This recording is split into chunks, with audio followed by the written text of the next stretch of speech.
You're listening to the Oddscast, the original UFC betting podcast that's straight to the point. Hosted by leading MMA oddsmaker Nick Kalikas and MMA journalist Brian Heminger. They provide you the absolute best UFC betting info, picks, statistics, and analysis from the most respected authority in mixed martial arts betting. MMAOddsBreaker.com. Don't place your wagers without us. Welcome to the Combatecast, presented by BetDSI. I'm Brian Heminger, joined today by leading mixed martial arts oddsmaker Nick Kalikas to break down this Friday's Combate 46 event, which takes place in Tucson, Arizona. Nick creates the opening betting odds for Combate events, so he'll break down the 8 pro fights on this card, providing extensive analysis and a pick for those fights after doing film study for the event. Combate 46's main card will air live on TV networks Univision and TUDN, with live streaming of the undercard on Facebook Watch this Friday night. Let's dive right in. Now, kicking off the first professional fight on the card is a flyweight contest between Humberto Duarte, who is making his professional debut, and Jesus Revis, who is 1-3. Now, Nick, where did you open this fight, and how has the public shifted things so far? I opened Duarte minus 215, the comeback on Revis at plus 165. Right now, looking over at the Donbest screen, market price on the screen right now is about minus 175 for Duarte, the comeback on Revis at plus 145. So line margins have tightened up a little bit. More action coming in on the dog early on, at least at this stage. Gotta say, I'm impressed, man. A lot of people aren't looking just on paper right now, looking at the resume. I mean, Revis has a 1-3 record. Duarte, of course, making his pro debut. So just that alone, a lot of times, Duarte is going to be the more intriguing side, but the bettors weren't fooled. There's obviously people out there that did their research, did their homework before they came in and bet these fights. And hats off to you, because I think you did come in on the value side, at least early on. But I'll get into the matchup right now. I mean, as I mentioned, Duarte is kind of the prospect here. He's 0-0 as a pro. He's making his pro debut.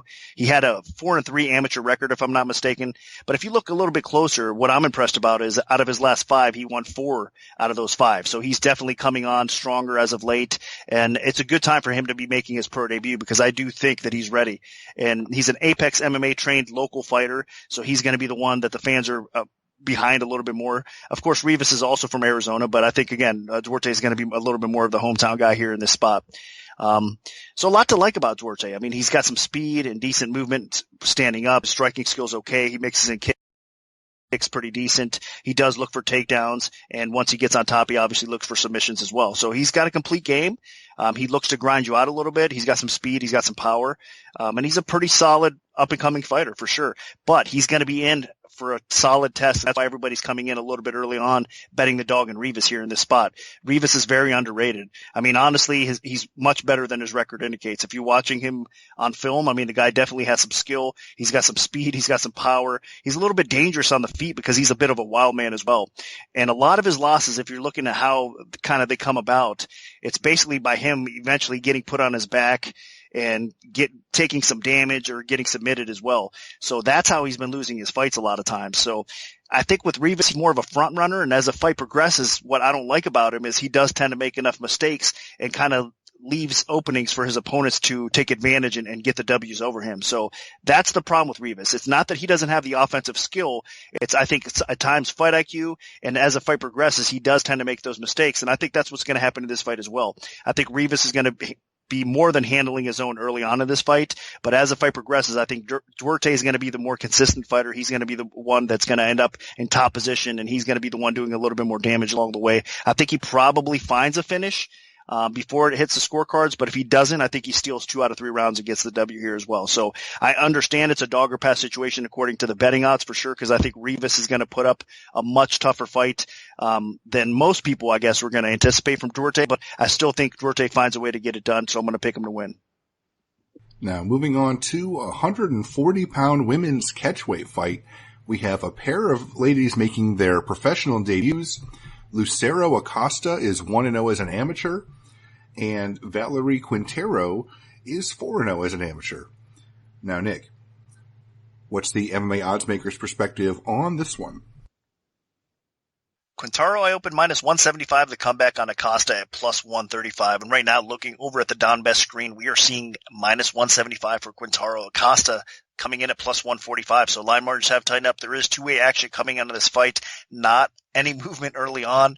I think a lot of people that bet the last couple ladies fights off and on the last few Combate cards, they came in and they won on one card, and then they came in and got burned on the next. So I think they're being a little bit cautious with this ladies matchup, especially because there's not a lot of information out there on these two. I mean, they're making their pro debuts, as Brian mentioned. So as amateurs, you could dig as much as you can and try to find out do as best as possible and try to find out what you can about each one of these ladies. So that's exactly what I did. We're going to start off with Acosta first. Obviously, she's 0-0 at making her pro debut, as I mentioned. 1-0 as an amateur. What I like about her is, I mean, she does have a good frame for weight class.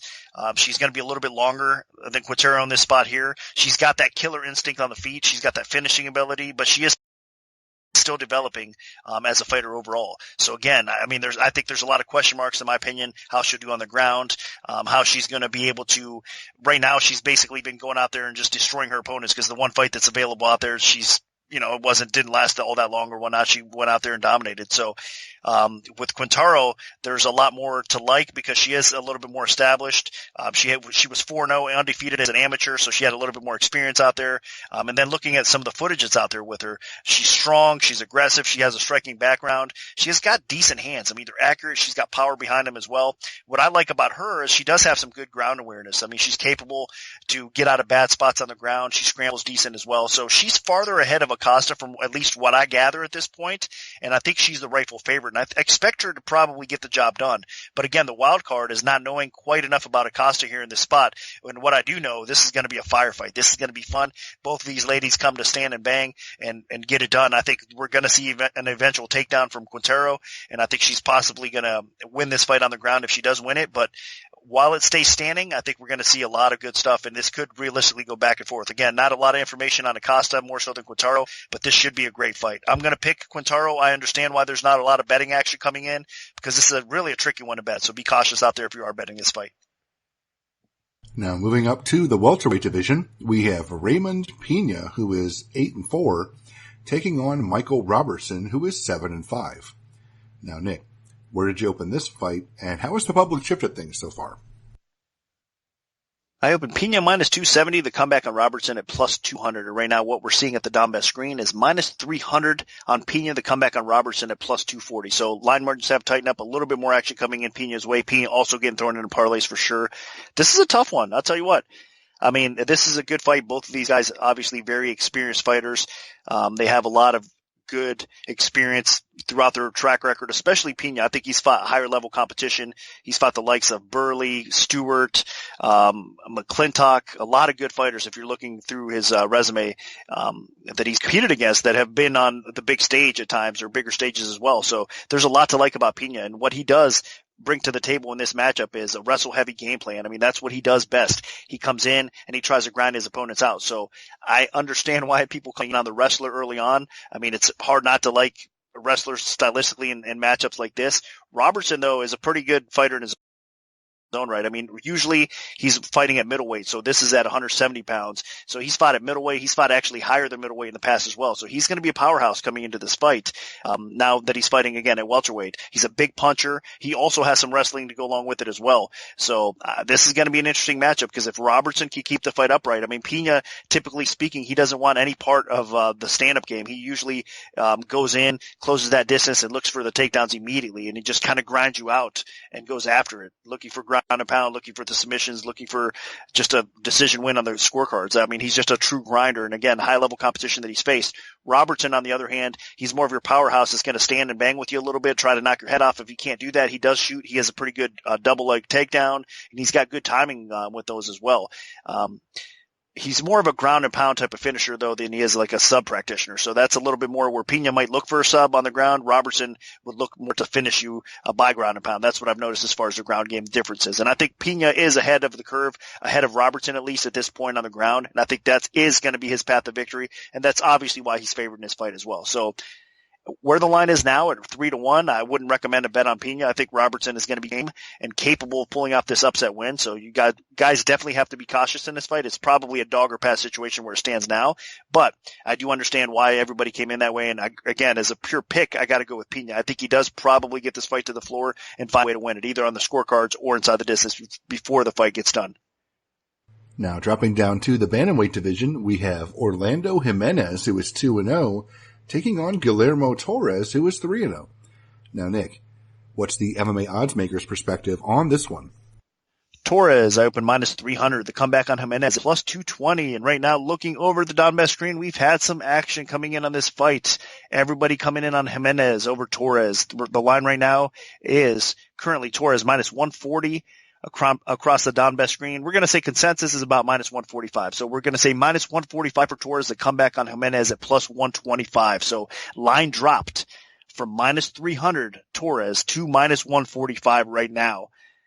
The significant drop in all what it is really. I mean, I think that I did open the line obviously a little bit too high. That's why the public and sharper accounts came in and hit Jimenez, but this is a wrestler versus wrestler, grappler versus grappler type of matchup. And they're smart to come into the dog in some ways.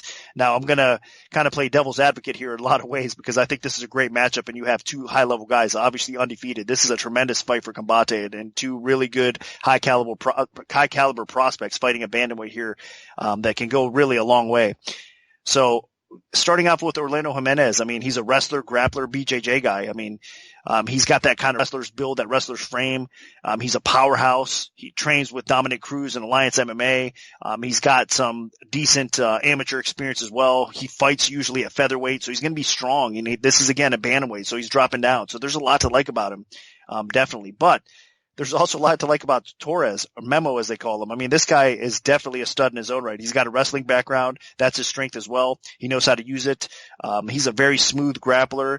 But what I like about him too is also on the feet where Jimenez, I think, is still developing and getting a little bit better. I think that Memo is actually, Torres is a little bit ahead of the curve again, ahead of Jimenez in the stand-up game. And he actually, will have the dangerous slugging ability on the feet here to cause a lot of damage and problems for Jimenez in this fight here. So Jimenez wants to shoot often to try to put Torres on his back because on the feet, I think Torres is going to be slugging it out and wanting to do some damage and then possibly get in top position on the ground as well. So, I mean, this is going to be a great fight and it's going to come down to, I think, who can control and who can do enough damage along the way and get the W here. So even though I understand the action coming on Jimenez because he might end up getting top position, especially early on in this fight, I think it's going to be closer early on. But as this fight progresses again, I think Torres is going to find openings. I think Torres is going to be the one doing a little bit more damage. And I think Torres is going to kind of sway things his way as the fight goes and take over and win this fight, possibly inside the distance. If not, I think he wins 2 out of 3 rounds as well. So despite all the early action coming on the dog and me understanding it, I think where it's at right now, I'm jumping on the other side. I'm going to go Torres. I mean, like I said, wrestler versus wrestler matchup. I like the striking aspect. I think Torres is ahead of Jimenez here. It could be wrong, but from what I've seen thus far, I think Torres is aside, so I'm going to get on myself. So I recommend out there to not go crazy, but Torres is worth looking at for sure. Now, dropping down to the flyweight division, we have João Camilo, who is 5-3, taking on Jamie Alvarez, who is 8-1. Now, Nick, where did this fight open, and how has the public shifted things so far? I opened Alvarez minus 600, the comeback on Camilo at plus 400. And right now, looking over at the Donbest screen, we are seeing Alvarez about minus 610, the comeback plus 455. So line margins have tightened up a little bit. There is more action coming in Alvarez's way. He's getting thrown in parlays as well. And that's a little bit of disrespect for Camilo. I mean, I think Camilo's a very good fighter. He's a very solid fighter, but that tells you what kind of matchup and how tough of a fight he's up for against Alvarez. I mean, Alvarez is just a stud. He's 8-1 overall as a professional. He's a tough 24 veteran, so he's been in the Ultimate Fighter before. He's a Dana White Contender Series veteran as well. He actually won on the Contender Series, has a win over Martin Day, which is in the UFC as well. So honestly, I'm not sure how he's not in the UFC or on roster right now, Jamie Alvarez. I think he definitely belongs. The guy's a stud fighter. I mean, I think he could definitely pull off a lot of quality wins in that flyweight division, but that might be the case. We're not sure what's going on exactly with the UFC flyweight division. So, that could be the reason why he's not on roster right now. But that said, he's in for a great fight against Camilo here, and this should be what I expect, another war and another great matchup here. So getting into the fight, I mean, obviously, Jamie Alvarez, like I said, he's got all that experience against quality, high-level competition, and he knows how to use every bit of it. As far as his stand-up skill goes, he has very good, clean striking. He's got the ability to hurt you on the feet. I love the way this guy wrestles and mixes everything in. He chains everything together well with his grappling. He's just a well-put-together, capable fighter in all aspects of the game. That's why I think, he could do some good things regardless of the promotion that he's in. So this was a great pickup from Combate here for sure. He's aggressive, but at the same time, he keeps that technical aspect in his game as well. But if there's any flaw to his game, Alvarez does tend to slow down a little bit, and he's hittable, and he does take some damage. So, there is some flaws to his game for sure. But offensively, man, the guy is a gem, and he's fun to watch fight. Camilo, on the other hand, he's listed as a BJJ fighter, a purple belt in jiu-jitsu, I believe, but really he's more of a wild, aggressive, dangerous fighter, standing or on the ground. He's very strong and effective leg kicks he throws at you, and he's just a powerhouse when he does start landing and trying to kind of take your head off a bit. Now, he has gotten a little bit more positive training as of late. He's been training, I believe, more so in Arizona. He recently fought in the LFA as well, and if you're looking at that fight, he actually took that fight on very short notice and competed against a stud.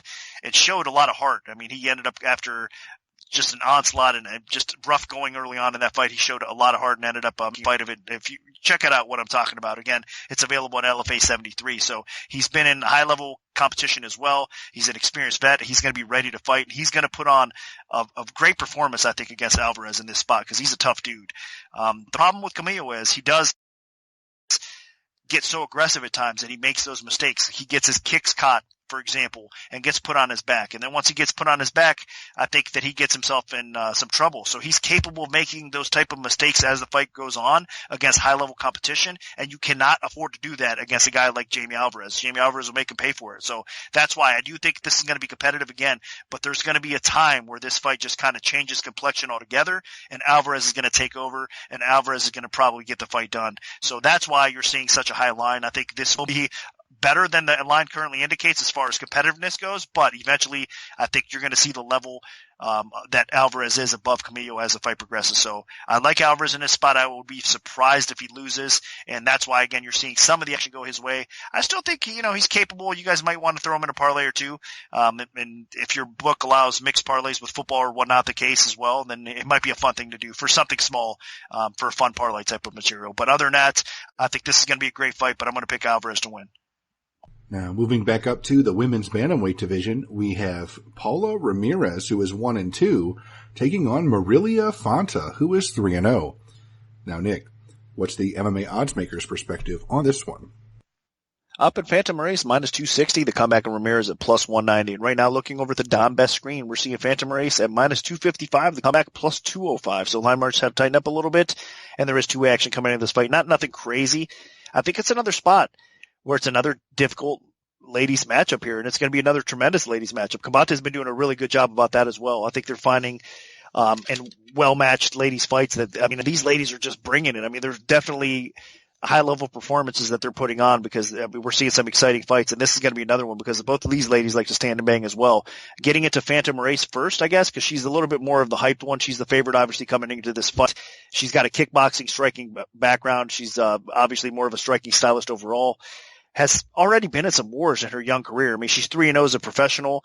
But if you look back at some of the footage, she loves to exchange and get into those, just crazy wild type of wars. So she's loved the pocket exchange with you. She's willing to take it and to dish out even more punishment. So she's definitely a warrior in that aspect. She's got vicious body kicks. And if you look at it, she's, I think the ground game is definitely a question mark still. She's developing a ground game, but she even has a guillotine choke on her resume. So there's evidence there of a ground game as well to go along with it. So Phantom Race is definitely an up and coming undefeated prospect in the bandweight division that we got to keep our eye out for sure, because I think, again, the way she goes about kind of her viciousness and her finishing abilities is kind of fun to watch. But she's going up against Ramirez here, who I think is a very talented fighter in her own right. If you're looking at her resume on paper, again, she's 1-2 as a professional, but she's better than her current record indicates as well. She's a very aggressive, experienced fighter. She pushes forward, throwing strong leather. She throws nice 1-2 combos as well. So her boxing is really on point. This is kind of more of your boxing versus kickboxing type of matchup here, in my opinion, because you're going to have the boxing of Ramirez going up against the kicking game of Phantom Race. So that's intriguing as well, because I think boxing wise, Ramirez definitely has the edge there. So this is going to be, again, I think a fun fight for all of us to watch as well as it progresses, and we'll see how it plays out overall. So I think Ramirez is the type of fighter that if you're looking at what she's accomplished overall, she was 4-1 as an amateur, and she showed a little bit of ability to strike on the feet there as well and get the fight obviously to the floor when she needs to. She's going to be more of the brawler in this matchup. She's not going to be the one that has a little bit more of the technical edge. I think that goes to Maurice as well. So going to really come down to, I think, who's going to be the tougher, the more gritty fighter in this matchup. And I think that both of these ladies kind of fit that bill, but I'm going to go with Maurice. I think Phantom Race is going to do a little bit more damage along the way in what should be a very competitive, probably more so than the line indicates. So it is probably a dog or pass situation, because I think, again, Ramirez is going to be more than game in this matchup, and I certainly would not lay the chalk. So in a way, I'm surprised that the dog has not got bet down a little bit, but again, I think it's a little bit more so the hype around Phantom Race. A lot of people are expecting some good things from her, and I wouldn't be surprised if she does, show us some of that in this fight here. So I'm going to pick Phantom Race to win, but it's certainly a dog or pass situation. Now, moving on to the co-main event of the evening, we have Anthony Burchak, who is 14-6, taking on Eric Redlime, who is 4-4. Now, Nick, where did you open this fight, and how has the public shifted things so far? I opened Burchak minus 1750, the comeback on Redlime at plus 750. Right now, what we're seeing over at the Don Best screen is Burchak minus 1220, the consensus right now, plus 805 for Redlime on the other side. So line marks have tightened up a little bit. There are 1500s out there, some 1700s as well. So we're ranged basically between 12 to 1700, around minus 1400 or so for Burchak. And you know what? I had opened this line sky high, obviously. I mean, Radulem is coming in. He's stepping in on short notice. This is a catch weight of 140 pounds. So we should say that from the rip as well. Hats off to him for stepping in against an experienced, tough veteran like Burchak. We all know, I mean, he's a Ryzen vet. He's obviously a UFC veteran. I mean, he's fought all over the place, has high caliber experience, and he's won, in those organizations as well. So really, he should be a class above Radlem, Burchak at this point. I mean, he's just a tremendous fighter overall. He's got that, obviously, the wrestling background that he loves to take the fight to the floor, but not just that. In this matchup here, obviously, I think he could do well on the feet. Burchak has knockout power, and he showed the ability to just kind of go after it on the feet and does some real good things there as well. But I think he's a better grappler in this matchup. I think he's a better striker in this matchup. I just think he's the better fighter in this matchup. So that's why the line is where it is. Radlem, again, hats off to him for stepping in against a tough matchup like Burchak here. And he does have some good striking, so he's not out of it. He definitely has a puncher's chance. He's powerful. He's accurate. He's got some decent footwork, and I think it's going to show early on. I think people are going to be somewhat surprised. He does have a little bit of takedown defense to go along with it, so I think he, in most cases, is capable of stuffing his opponents and keeping the fight at bay a little bit, keeping it upright. But against Burchak, I don't think he's going to be able to do that. So I think that's what's going to be obviously the downfall to his game as the fight progresses, especially him coming in on short notice. Even if he's doing fairly well again early on, I think Burchak is going to eventually get that takedown, get position, either on him out on the ground or submit him as well. So that's the path to victory for Burchak. We all know that's how it probably plays out. So if Radlem can't get him out of there early on in the first couple minutes, I think it's going to be shortly after that Burchak does get it done. So Burchak is the way to go. It's hard to bet him, obviously, at over 10-1, and you just stay away from it, kind of watch this fight and see how it plays out, and hopefully it's an exciting one, which I think it will be. But Burchak definitely gets the win here. Now, moving on to the main event of the evening, also in the bantamweight division, we have Joby Sanchez, who is 12-5, taking on Jose Alde, who is 13-4-1. Now, Nick, what's the MMA oddsmaker's perspective on this one? Another great fight. Sanchez open minus 130 all day, even money, minus 130 to even money. And right now what we're seeing over at the Don Best screen currently is consensus at minus 150 all day. The comeback on Sanchez plus 130, line flipped. So it went from me opening Sanchez as a favorite to the public and sharp action coming in on Alde, flipping the line, and now he is the betting favorite in this spot. I like it. I understand it. I mean, Alde getting that kind of respect over a proven UFC veteran like Sanchez, which has competed fairly well in his UFC career and on the Dana White Contender Series as well, LFA veteran. I mean, there's a lot to like about Sanchez in his career. And again, he typically has been fighting at flyweight though, and this is up at weight. So right off the rip, we should point that out because Alde is going to have a little bit of the physical size advantage. He's going to be the stronger fighter here overall.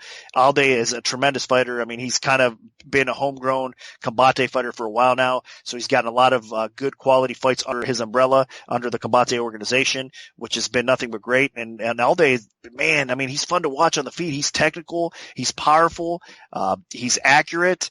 There's no question about it. He likes to push forward. He can absorb punishment. The guy has a really solid chin overall, but he has been hurt. He's been rocked a little bit, so that, you know, that defense does lack at times a little bit, but I do like his boxing. I mean, it's very clean. He's got a good clinch game to go along with it, and he throws solid kicks. Alde does as well. Mid, low, you know, even mixes in some high kicks as well.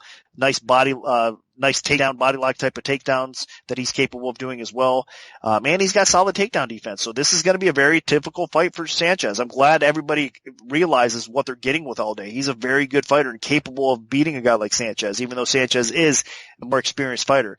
That said, I still think overall, though, from what I've seen throughout their careers, I know that Sanchez is going to be outsized. I think Sanchez is still the better fighter at this point of his career. And that's why I opened him the very slight favorite. A pick-em type of fight, but Sanchez's skill set that I think is better to justify him actually opening as a favorite. I think he's going to be the better fighter on the ground. Again, he's faced high-level competition. Although Alde is definitely going to bring it, and he's capable of doing some damage against Sanchez. Sanchez has been in there with a lot of great fighters in his time. I mean, a lot of good, powerful punchers, a lot of good ground practitioners as well. So I think what's going to happen here is he's going to be able to, again, kind of to feel this fight out as it progresses a little bit, and he's going to be the one utilizing that experience, getting himself into good positions.